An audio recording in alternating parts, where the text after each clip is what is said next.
10-asrda yashab o'tgan tarixchi olim Narshahiy Vobkentdan ekanligini bilarmidingiz? 1,5 daqiqa vaqt ajrating va men buni sizga so'zlab beraman.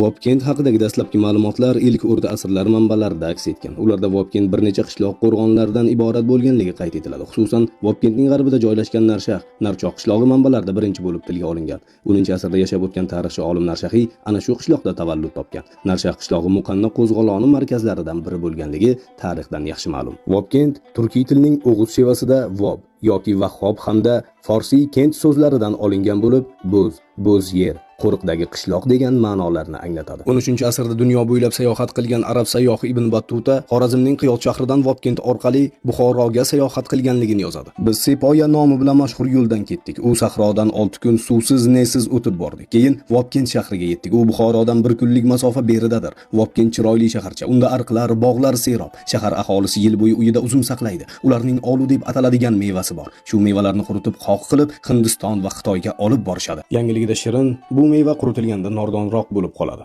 Shu mevaning ustida suv quyib, sharbatini ichishadi. Meva juda e'tibor bo'lib, na Andalusiyada va na Suriyada bunga o'xshash mevani ko'rganman deya xotirlaydi. Biz topganlarimizni siz bilan bo'lishdik. Sizda ham faktlarga asoslangan qandaydir ma'lumotlar bo'lsa, albatta buni bizga yetkazing. Zero sizning fikringiz biz uchun muhim, aziz buxoroliklar.